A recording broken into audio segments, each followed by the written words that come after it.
Good morning, everyone. Anthony Tharp.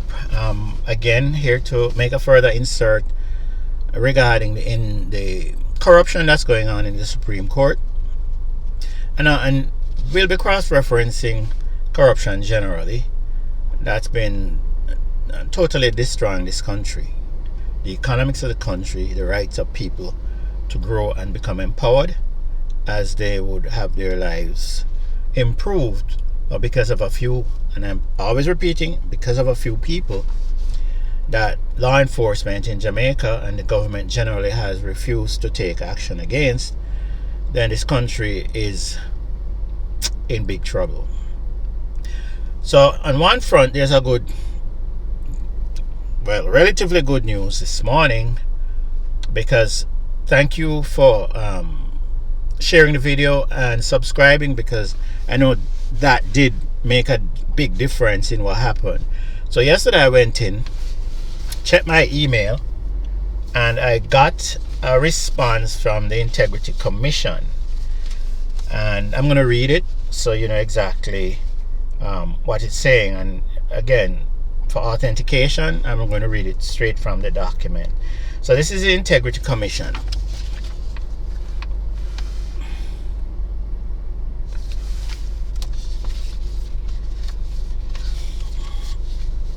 Integrity Commission, Office of the Director of Information and Complaints, and it says 4th floor, Sagicor Sigma Building, 63 to 67 Knoxford Boulevard, Kingston, Jamaica. And it gives the telephone numbers, it gives the website, and it gives an email. We won't put that out there. Reference number IC / Mr.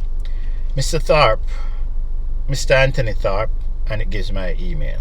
Dear Mr. Anthony Tharp, allegations of fraud by attorneys in the Supreme Court of Jamaica. The Integrity Commission acknowledges receipt of your complaint with respect to the caption and wishes to thank you for reposing confidence in our ability to discharge our mandate in relation to treating with acts of corruption and other offenses under Integrity Commissions Act. In this regard, please see a record of your complaints attached. So there is another document here, and I show it. It's about the complaint. The letter goes on. The Integrity Commission will assess, and this is very important, will assess your complaint to determine whether it falls within its jurisdiction. Once the matter falls within the jurisdiction of the Integrity Commission, same will be forwarded to the appropriate director for further and necessary action pursuant to Section 38(1)(c) of the Integrity Commission Act. Please note carefully that Section 53, Section 3, Subsection 3 of the Integrity Commission Act prohibits disclosure of any information in relations to an investigation until its findings are tabled in the House of Parliament. I guess that applies to them. On the occasion and that your complaint has been reviewed and is outside of our jurisdiction, you'll be advised accordingly. Thank you respectfully. And it says Joy Powell. I'm not sure if it's Miss or Mrs., but it says Joy Powell, Manager, Complaints and Protected Disclosure for and on behalf of the Integrity Commission. So, and it goes on, and again the complaint itself, at the top it says Integrity Commission, which I showed you, claimant's report form dated January 10, 2023. I had given the reference number before, so I don't know if it's the same reference number. There's no complaint number here, so I'm assuming it's the same reference number. And it says name of complainant, Anthony Tharp. Address of complainant, it gives my email address. Method of complaint, it says email. The complaint, allegation of judges engaged in allowing fraud by attorneys. The complainant submitted an email stating concerns as to why the Commissioner of Police refuses to prosecute attorneys who have committed and continue to commit open fraud under the Law Reform Fraudulent Transaction Act of 2013. The complainant stated that they are victims of fraud and scamming by Jamaican attorneys with the aid of judges in the Supreme Court. The complainant is also offering rewards as follows. Reward of $1 million to provide evidence and identify judges who engage in allowing fraud by attorneys in the Supreme Court. It says $1 million here, but it should, we proposed $1 million US. And B, $5 million United States dollars is pledged for implementation of a long-term solution to fighting reputed fraud and corruption in the Supreme Court of Jamaica. And rewards are being granted to any person, including members of the fraud squad. So that's about it, and it goes on, and she signs the back of the report. Yes, report recorded by Joy Powell, signature February 13th, 2023. So today is the 15th, and it's now 11:58 a.m. So again, good morning. It's still early, but thank God this is evidence that they did get the report.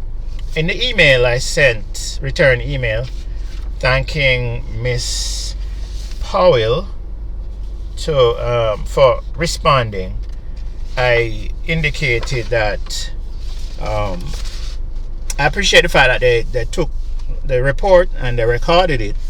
However, there is an issue that I have that I need to clarifying, and that is, we had filed a report some years ago, which is in the records of both, I guess would be in the records of the Integrity Commission. We filed a report, an extensive report, where I sat in office there, and two ladies took the report. I signed it, and I went there on about 2 other occasions, and they told me the matter was being investigated. Now, still waiting.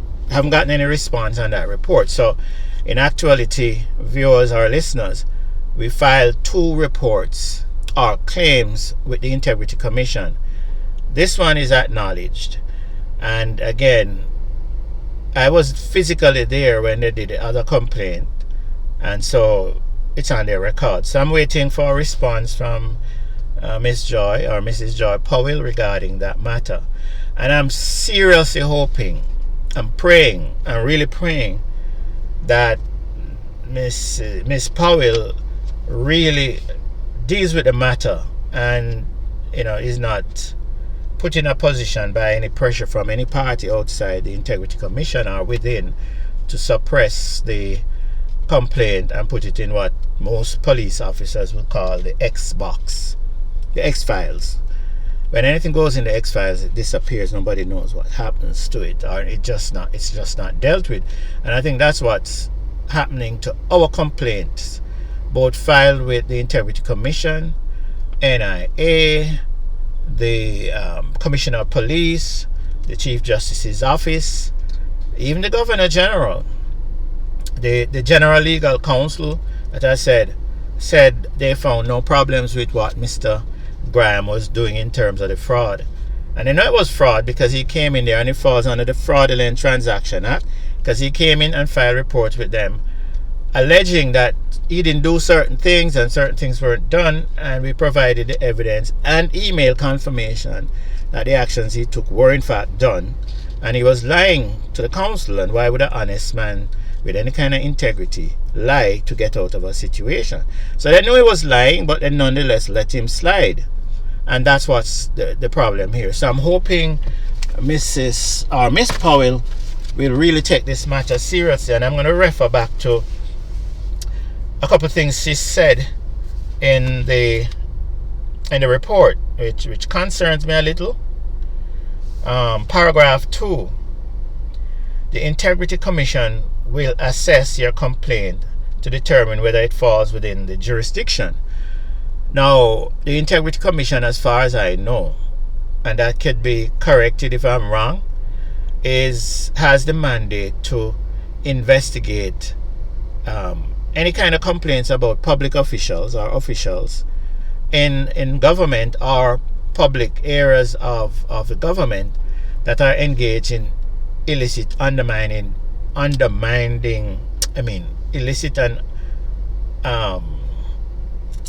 illicit and illegal activity which undermines the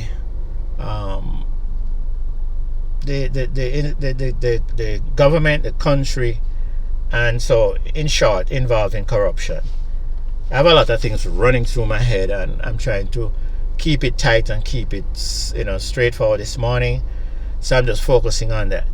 But in essence, the Integrity Commission, the letter from Ms. Joy Powell, is saying, even though they have not acknowledged the documents or the complaints filed, and we not only put a short memo to the Integrity Commission, we sent extensive files and gave them extensive files. In fact, the same files that we filed with other agencies and put online, and they've been sent. And there is the website on YouTube at Scamming Billions in Jamaica 6208, which the Integrity Commission and its investigating officers can easily access. So there is or are no issues as it relates to evidence of corruption, because again we're talking about corruption by judges, by attorneys, and the suggestion that there is a lack of enforcement of their responsibilities at the JCF, because again we sent letters to the Commissioner of Police and even went as far as to push him in the direction of dealing with the matter, file a complaint listing him as a defendant in the Supreme Court. And to date, again, I don't know if it's ego or if we don't matter, or he doesn't have to respond to citizens of this country, but that's not the case. He's a public official. He works for us, and therefore the Governor General, the Prime Minister is also our employees, and the Commissioner of Police has a responsibility to the people of Jamaica. That's who he's pledged to protect and serve. And so this idea that he's just going to ignore what we're saying is a no-no. So I'm glad Ms. Powell mentioned it in the letter, that our concerns is about the Commissioner or the JCF not pursuing legal action against judges and attorneys who are involved in corruption under the Law Reform Fraudulent Transaction Act, which specifically states that any kind of deceptive action that's done by anybody, whether it's in writing, implied, suggested, that's going to impact or influence the decision maker or a third party to do an act which is pretty much illegal, is fraud. So anybody, even a lie under the act, is considered prosecutable under the law. So again, the act is there, the law is there, and I'm just saying to Ms. Powell, on the face of everything that we've produced, on the evidence that we produce to you, and it's in the public realm, I can't see how this would not fall under an organization that has the responsibility of investigating corruption in government or even other areas that's related to government. So if there's a private industry, personnel or company that's engaged in corruption and they are in service of government and government entities, then it would also fall under your jurisdiction.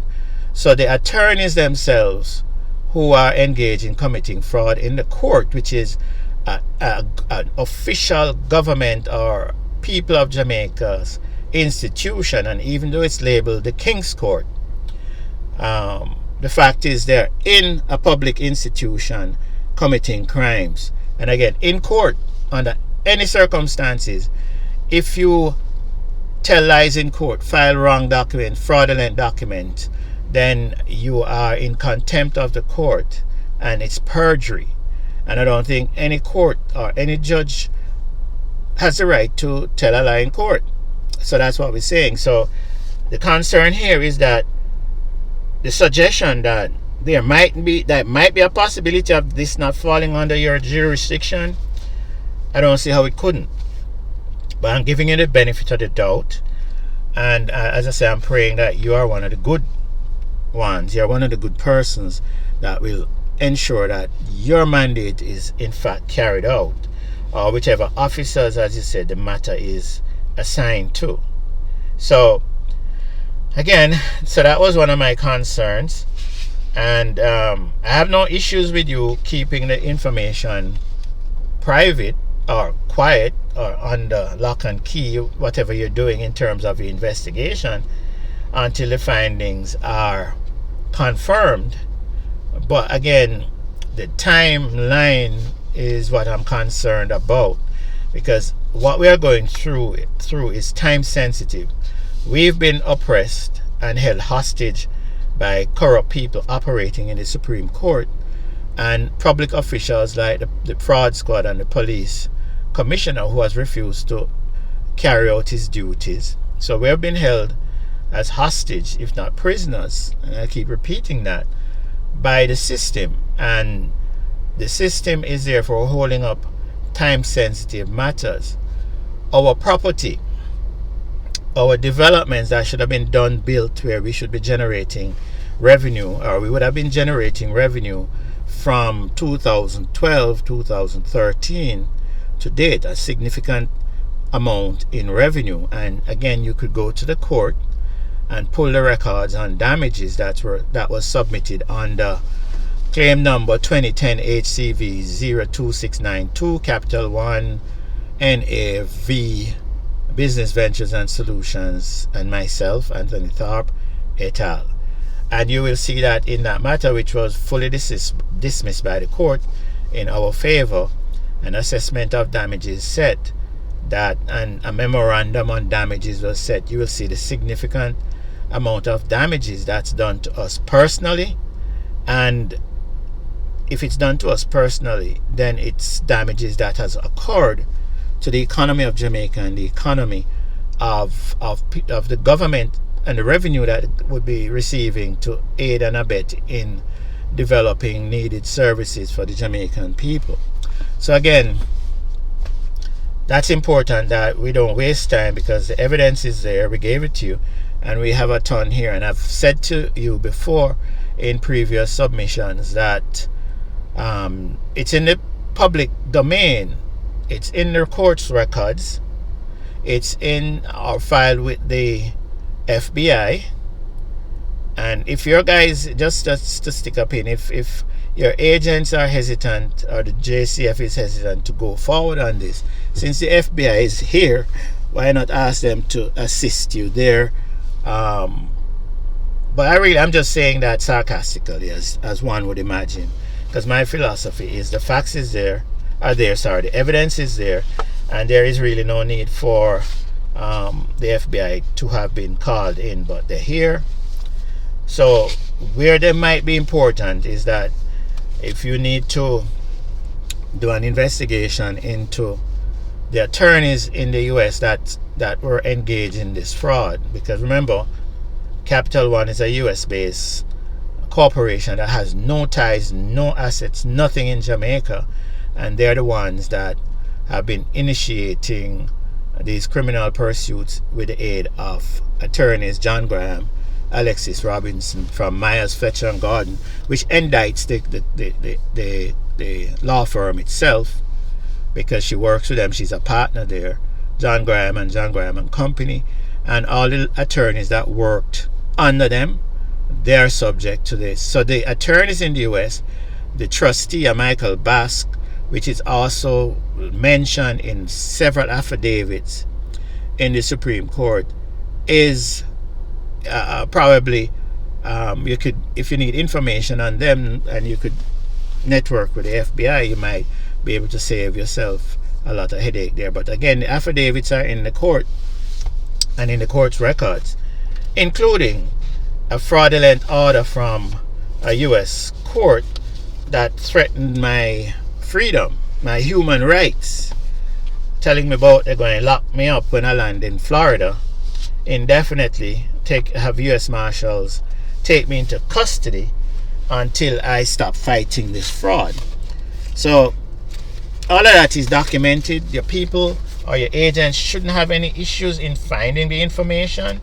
They shouldn't have any information in contacting witnesses, because you have both hostile witnesses and you have me.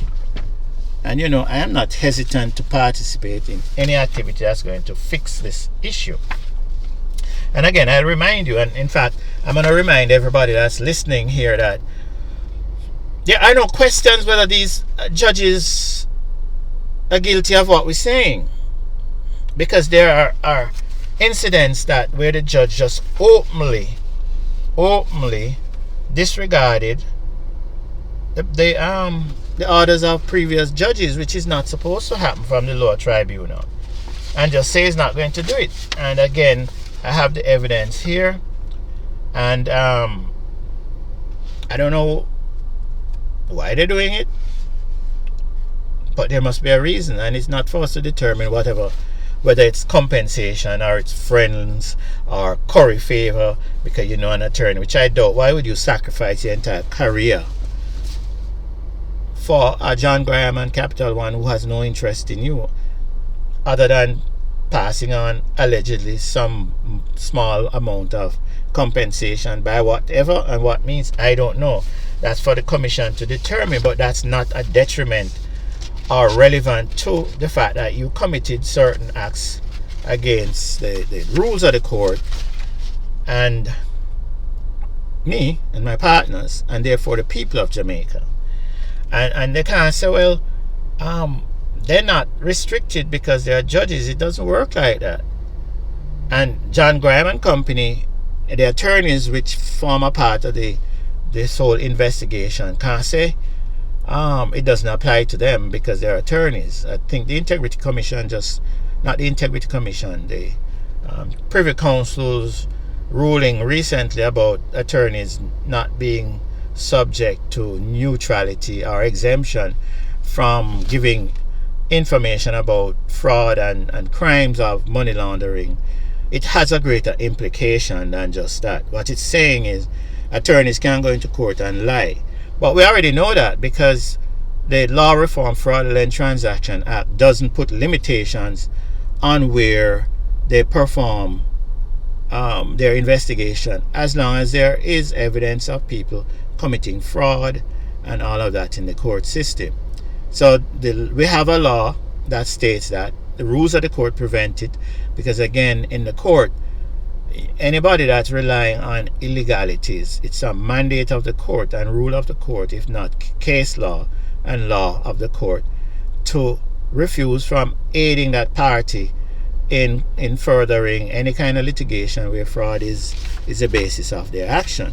So I'm just gonna read Rule 42.2 of the Civil Procedure Rules, just to make everybody know, and the Integrity Commission knows, and they should know this, that parties when orders made to be bound. That means when parties are present, when orders are made by the judge, then they are bound by it. Rule 42.2. A party who is present, whether in person or by attorney at law, when the judgment is given or order was made, is bound by the terms of the judgment or order, whether or not the judgment or order is served.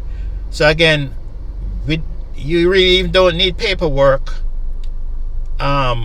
to call up these people, because it's in the court record, but the order was done and served on them. In fact, a lot of the times the judge would have them serve the order. So here it is. There are no excuses that they can get out of this. The rules of the court, 42.2, clearly states that they're bound by the rulings of the court. So when the appeals court ruled that these people had no claim whatsoever in anything we had or were doing on our projects, then all the attorneys who were present and whoever they represented were bound by the ruling. So when Capital One paid John Graham to come in and file other claims and file fraudulent documents and all that was right up in the face of the law of the court, the rules of the court, in contempt of the court, breaking the law and committing fraud, which is now falls under the Law Reform Fraudulent Transaction Act. Because guess what? The actions taken were used and designed to trick the judge if the judge didn't know what was going on. And that's where the judges who we listed, and we're not afraid to list them, have a problem, because they saw the rulings of the court. They're supposed to look at the dossier and the docket of the court and saw what the previous judge ruled. And so when anything contradictory is in front of them, especially when they're in the lower tribunal, the Supreme Court, where the previous order was made, and they rule against it, then there is a problem for that judge. And I'll make point to that. Justice K. Anderson, as I said, we filed made application for certain orders. And again, just like I did with Justice Mason, to see what, well, when I filed it, it wasn't specifically for Justice Mason. I filed it to see what a judge would come in and do, and whether this judge that came in would break the rules of the court. Unfortunately, or fortunately, Justice Mason came in and broke the rules of the court by making orders which conflict with previous orders of the court, and therefore she herself was now playing a deceptive role in undermining our property and our money and economic issues that the court needs to give an order, final order, giving orders that I'm trespassing on my own property, or granting an injunction, regardless of.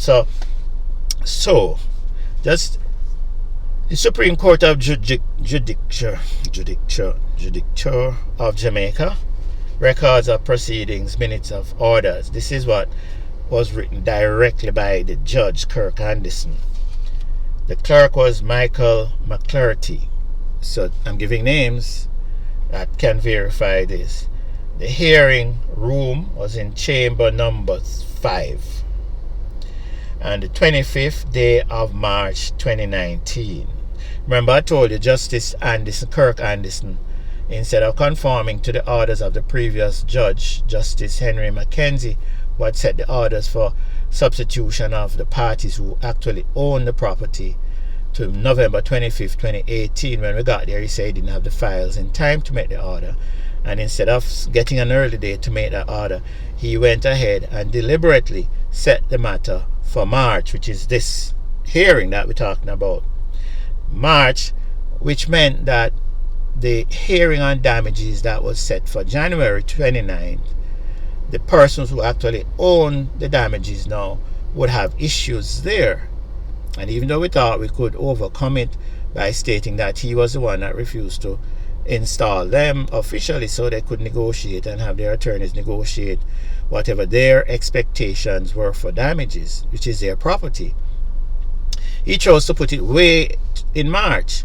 And I say it can't be a coincidence, and this is again stating or pointing to the Integrity Commission and the investigators that it's no coincidence that Justice Kirk Anderson made that decision to defer appointing people who own the property so that the court could recognize them, or they could come there and speak on their own behalf, when their information was already filed in the court's records, and technically under the rules of the court they are to be substituted under Part 19. So this is a funny kind of thing, and the Integrity Commission must ask Justice Kirk Anderson why you made all these bad decisions. It couldn't be coincidence, it couldn't be. And I say coincidence in relation to what happened in January. He pretty much knew that Alexis Robinson was going to show up in January. He pretty much knew, based on the circumstantial evidence, that he was creating a path for Alexis Robinson to come from the 25th November hearing 2018 to file documents, I think in December, that she was retained by Business Ventures and Solutions Inc., which she couldn't have. That's 2018, because I am the legal representative of that entity. by orders of the court. So here again, Justice Anderson and all of this scenario is just too coincident. It flows. So it's assisting Alexis Robinson. And we had said to the judge, Justice Kirk Anderson, in November 25th, on November 25th, 2018, we don't want this woman here. Nobody retained her. He said he was going to allow her to stay. Why? If a person is not a part of a matter, they're not supposed to be there. Especially in chamber. In the courtroom, anybody could walk in the courtroom. But in chamber, that's a private domain. The judge now have no right to bring on a stranger into people's matters. None. But he did it. So again, the evidence is there. The actions are there that he took provides proof of illicit activity on the part of that judge. So I'm going to read through the orders he gave on March 25th, 2019. And this is claim number 2010 HCV 02692. That's the matter that Alexis Robinson keeps appearing in, that when we went to court the other day, and I mentioned it in front of Justice Mason, she said, "Oh, my lady, that's another matter." And here it is. Justice Mason had all of this too, I remember I mentioned it before in a previous video. And she ignored the ruling of the court prior to that. We owned all of what was going on. It was our right to get the damages. It was our right to have people appointed. My partners and joint venture interests were therefore technically at that point denied the right to their property, which is a constitutional matter. The Constitution says you can't just under the color of law take people property. You can't do it. Judge, jury, or nobody. They can't do it. But unless we have judges who are going to follow the law, then we're going to have chaos in the country. Because that's how people scam people and thief them property, which is what happened to us. Because when Alexis Robinson walked into court and the judge allowed her to represent us and our property, it's confirming that the judge has sanctioned the fact that now Alexis Robinson, or whosoever she purports to be representing, owns our property. So the theft is already done. So the fraud is already done. So the Integrity Commission needs to pressure the Commissioner of Police to say this isn't fraud that's being contemplated, that's being attempted. The fraud was afoot and it was completed because Justice Kirk Anderson, like Justice Mason and other justices, which I'm holding back on their names for now, but obviously Integrity Commission will need to pull those justices as well. Because every justice that made a ruling that was in contradiction to the judgment we got from Mrs. Justice Lawrence Beswick, that we own the property, the only action Capital One could take was to file an appeal to the appeals court. Now they couldn't appeal because the appeals court had already ruled on the matter, which was incorporated in Justice Beswick's ruling, and so they couldn't go back to the appeals court. They created a technicality that stopped them from going any further. And even though Justice Beswick said don't file anything else but an appeal, which is another indirect way of stopping them, and I don't think Justice Beswick developed that strategy.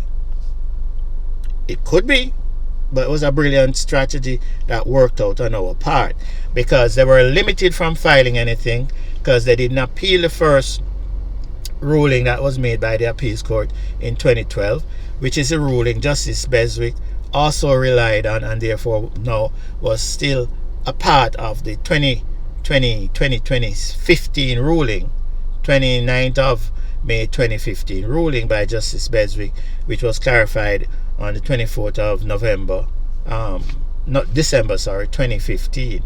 So they were limited legally, technically, and therefore these judges that disobeyed the rulings from the other justices and judgment must explain to the Integrity Commission and why did you engage in that kind of deceptive activity, and to whose benefit.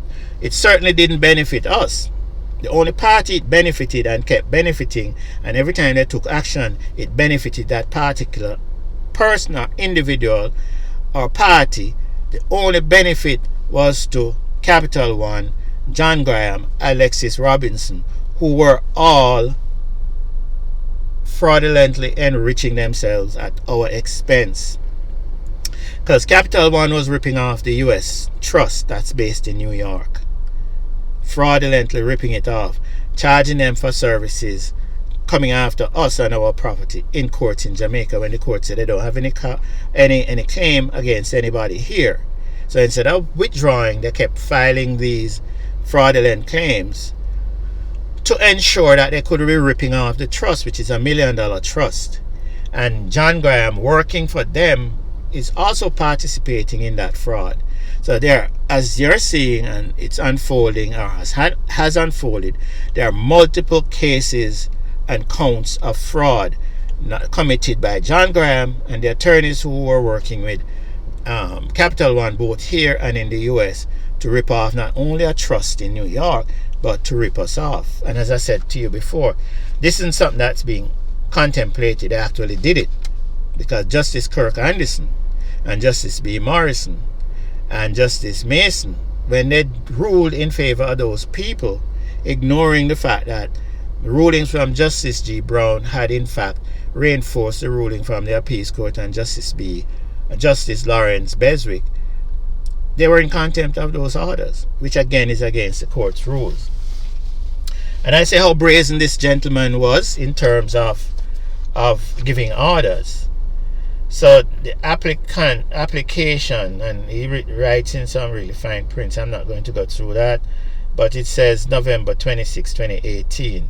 The hearing we had was November 25th, 2018. So technically, the fact that he said orders were made on the 25th, applications were made on the 26th, would technically disqualify that any orders he made based on an application that was made on the 26th of 2018, because no such application was made.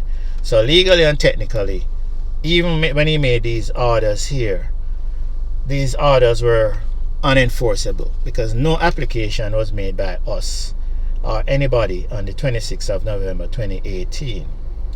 And it goes on to say the application filed by receiving parties filed July 3, 2018. Now that July 3, 2018 thing must have been the application for interim remedies, an application to enforce the final judgment of Miss Justice Beswick, October 12, says October 2018. I don't know what he's talking about, October 2, 2018, because Mrs. Justice Beswick's ruling was in May 2015, and then in December of 2015. But here he has to enforce the final judgment of Justice Beswick, filed on October 2nd, 2018. Maybe he's referring to when the application was filed. Alright, so that's it.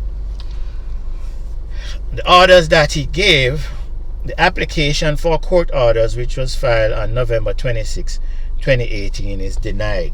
He was attempting to deny us applications that should have been made on November 25th, 2018. So he's saying applications that were filed on November 26, 2018. No applications were filed. So this thing is defunct.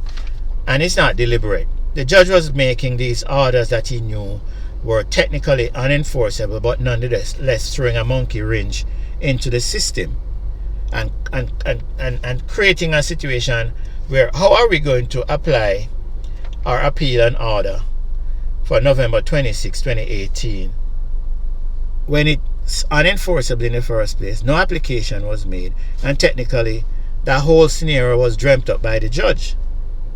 It can't be coincidence, but it's being done to fool, to mislead, which again puts that under the Law Reform Fraudulent Transaction Act. Alright, and that's what the judge did. He wrote this on his own accord. Nobody told him about filing any applications on November 26, 2018, and nobody did. Not even Alexis Robinson, because November 25th, 2018, she wasn't allowed to speak because she said she was observing on behalf of business ventures, and Justice Anderson, on our objection, said he was allowing her to stay. The application filed by the receiving parties, and here it is now. Here's what's significant. The judge is acknowledging in all of this written thing here that the receiving parties, that he knows that the judgment was handed down by Mrs. Justice Lawrence Beswick, and the parties were entitled to damages are the receiving parties. He's acknowledging that they are receiving parties who are deserving of these damages, but he's doing everything to throw a monkey wrench in the system.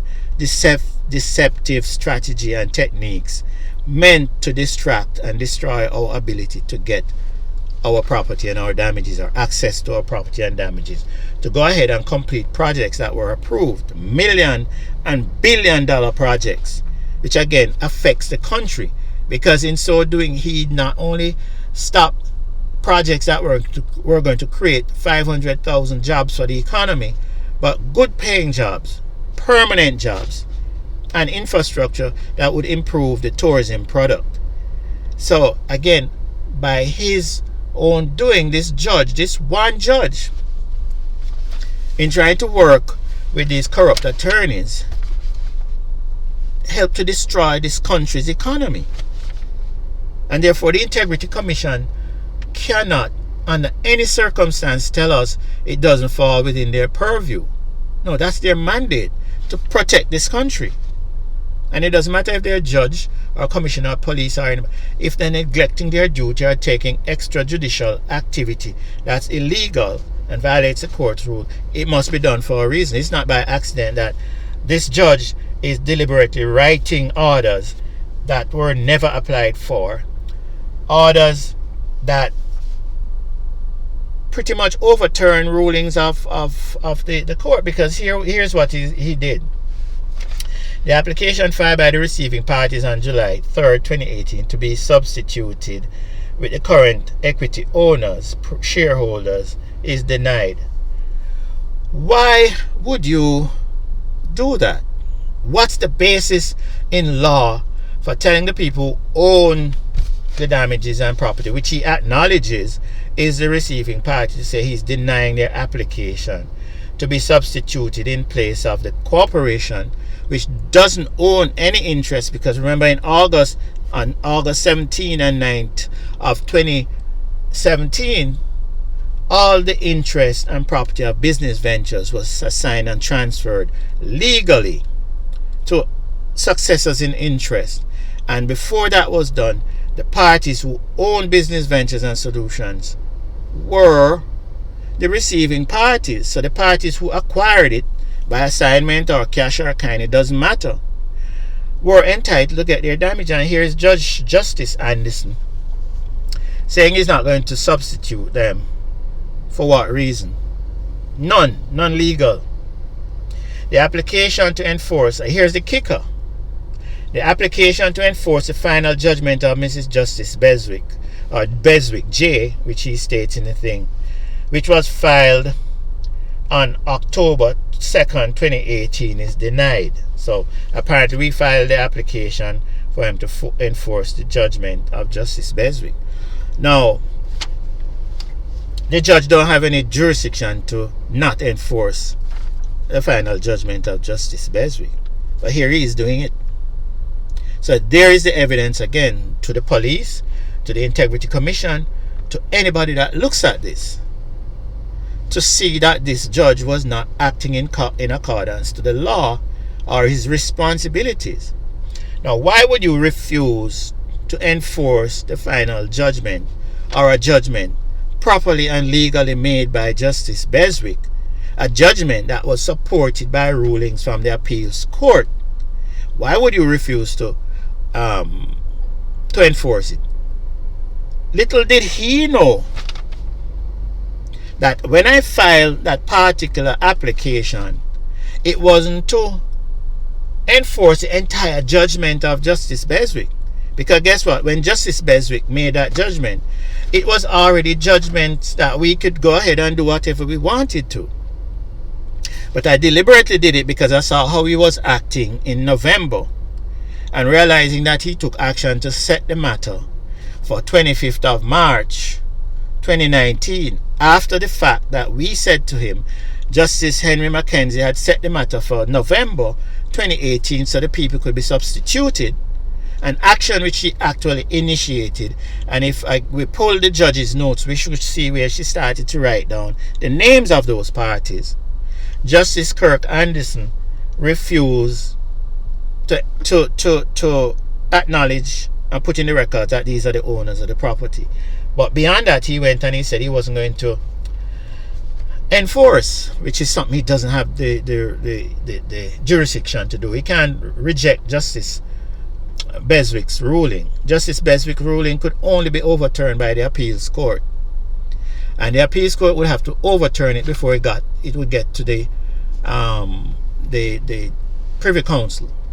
Justice Kirk Anderson, therefore, procedurally was doing a number of illegal things which fall under the Law Reform Fraudulent Transaction Act, committing fraud. Now, as I said, I deliberately filed that application for the enforcement of the judgment, but it wasn't for the whole judgment. I specifically stated removing the injunction that another judge had gone ahead and granted Capital One under John Grant's application after Justice Beswick, in her final ruling and the clarification order, said the injunction against this party is removed. So no other judge had the right to go back and enforce or implement an injunction on the matter, the same matter that was already dealt with in the court. And we know it's the same matter because the claim they filed in January of 2016, which was illegal because it was in contempt of the court orders. When they filed that claim, it was based on a claim against the same parties. They were seeking the same issues to be dealt with. Everything was a duplication of what was done in the previous matter that was dismissed. So any judge looking at that should know you can't give another injunction against people that the judge just removed. Almost an injunction from July 2012. She removed it in 2015, and here comes another judge by whatever means to implement another injunction, which we didn't know about, because the application for those injunctions were done on an application of without notice application. And then when they got the extension, it was again without notice application.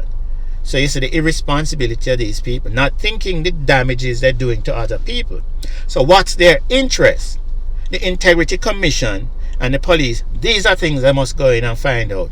Why did you, Justice Kirk Anderson, make an order say you're not going to enforce an order that you had no authority or jurisdiction to deny in the first place?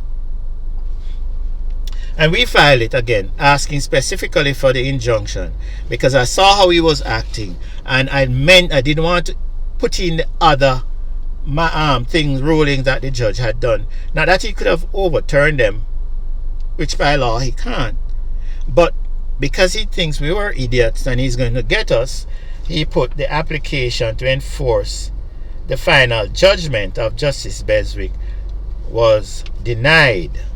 We filed for the removal of the injunction.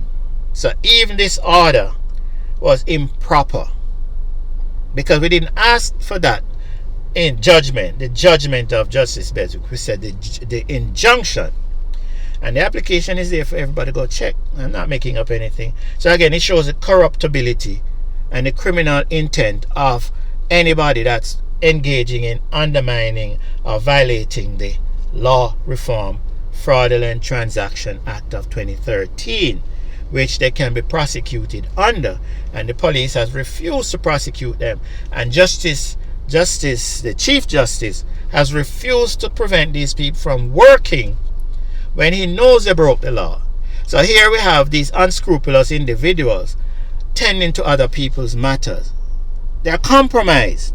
So are they ruling legally on the other matters? Or are they doing the same thing to those people that these matters are coming in front of?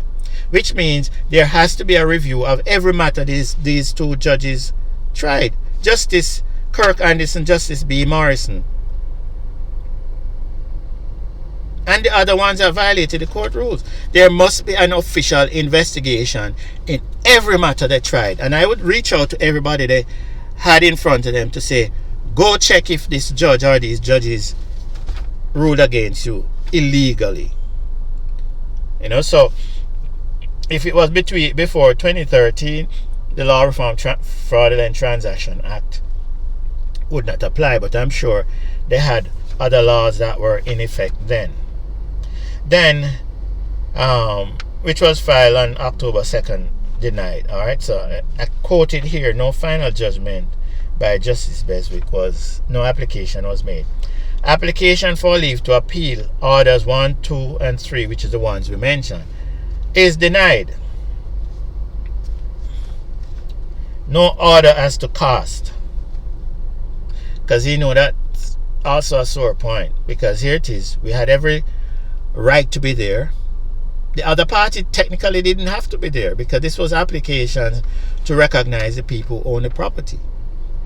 So when Alexis Robbins showed up, and which he allowed her to participate in this hearing, they didn't have to show up because they have no legal interest or right to say to the court that these people own the property and they want in the company that owns the property or previously owned the property and they want to be substituted. In short, what they simply saying to the court, I need my name on my property. Alexis Robinson and John Graham and Capital One has no legal say in the matter. So he could not order costs for them. If he could pull it off, he would. Because he's costing us a ton of money and costs us a ton of money to show up. I have to travel from the US to get here, and I had to travel during that period. And a lot of the times, in fact most of the time, the cost of attending courts in Jamaica ran from $10,000 to as much as 20, depending on how much time we would have to stay on the ground. So you figure, this judge took action, we coming to court, violated the rules of the court, costing us a ton of money. You imagine from 2010 to 2020, when did COVID start? When COVID started and they started implement quarantine, the travel stopped.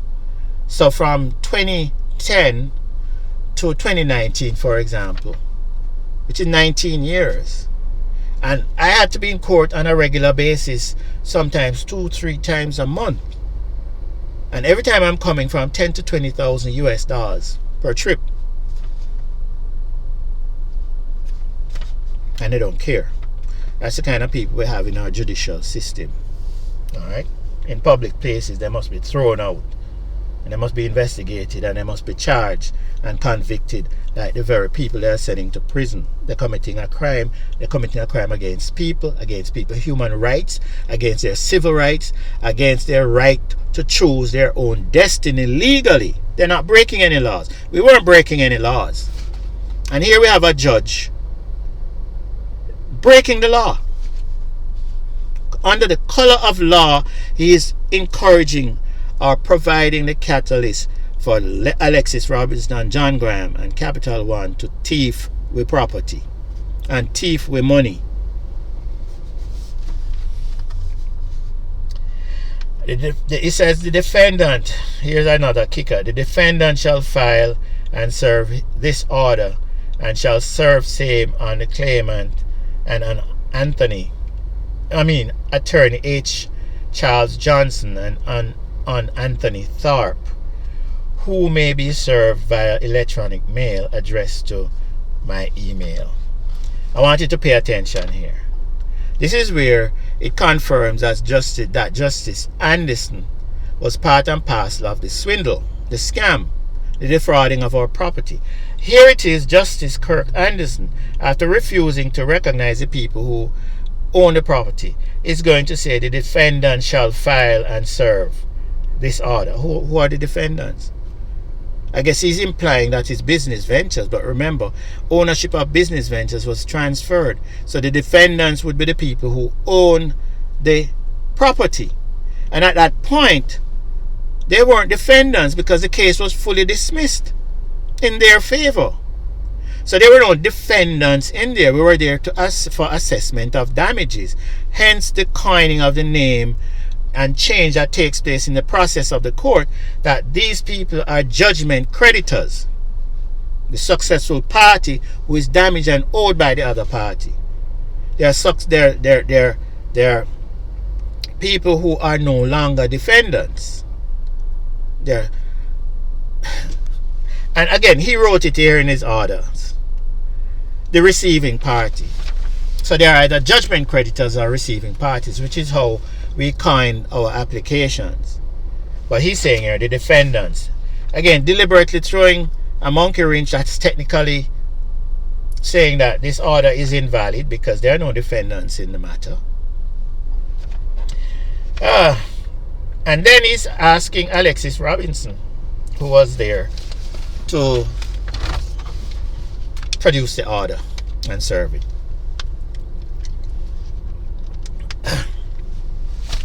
Talk about criminals, right?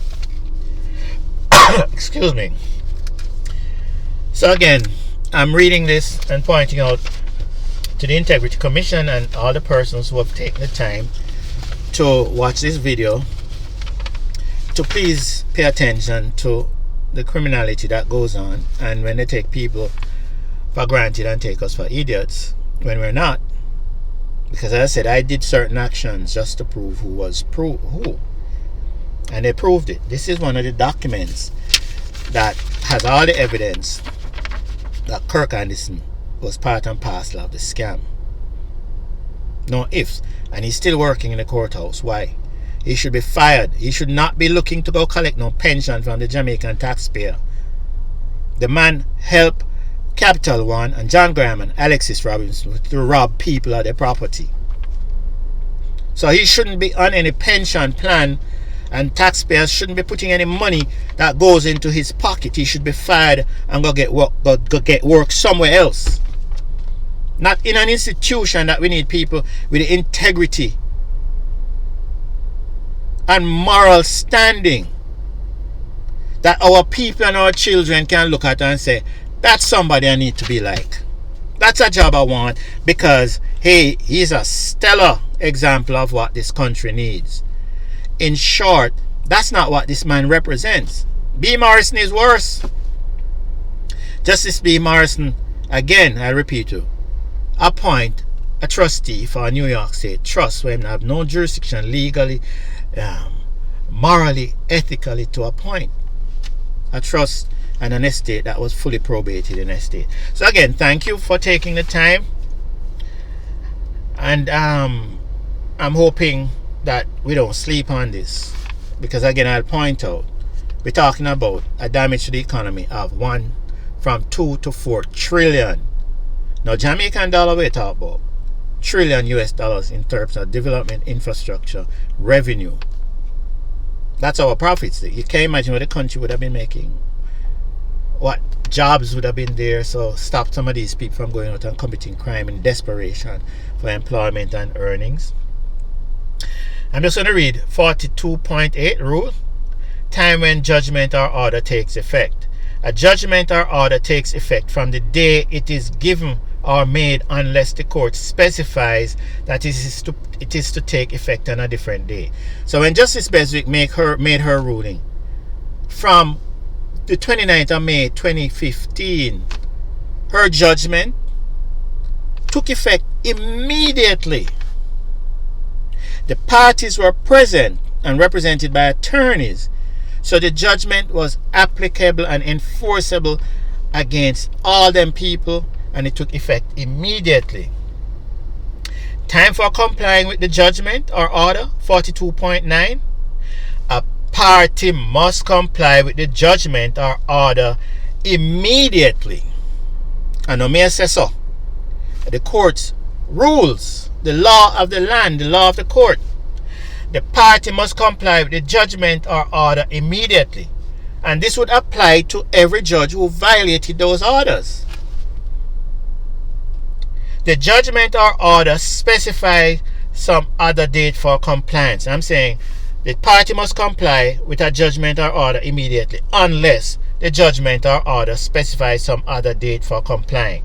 The Justice Beswick said her orders were to wait until Alexis Robinson show up and file documents, or after Alexis Robinson filed documents in 2021, 2022, 2019. No, Justice Beswick's judgment was in effect from the time she made it on the May 29, 2015. The Court of Appeals orders were in effect from July 2012. Here we're still having judges ignoring those orders and setting it up so Alexis Robinson and John Graham and Capital One can keep showing up as if they have any right at all to be there. They don't have any. None at all. Legally, factually, none at all.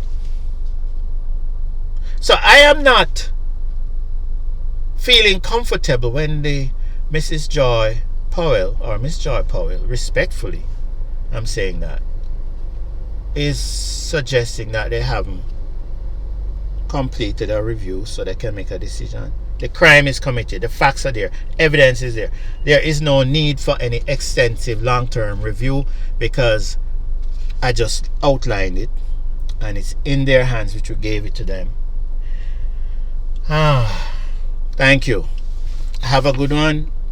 And I know I'll be back because I said I have a ton of stuff here that I want to share, and I'm going to be putting it out so you can follow the facts and know whatever we're saying, whatever we've said is verifiable under the law, in books, in the court records, in the public records. So all them newspapers who keep telling us they're afraid to publish, I wonder why. Why? Here's the rule of the court saying parties present when orders made are bound by those orders. Time for judgment or orders to take effect.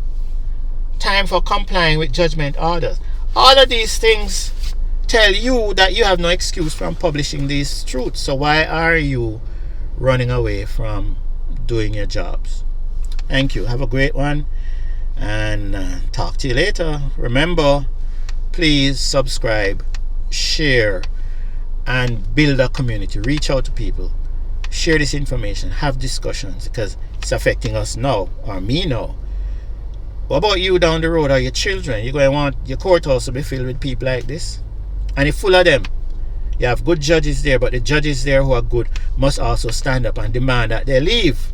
These bad attorneys and judges leave the system because it makes them look, it indicts them by default. And I know there are good people there. Have a good one.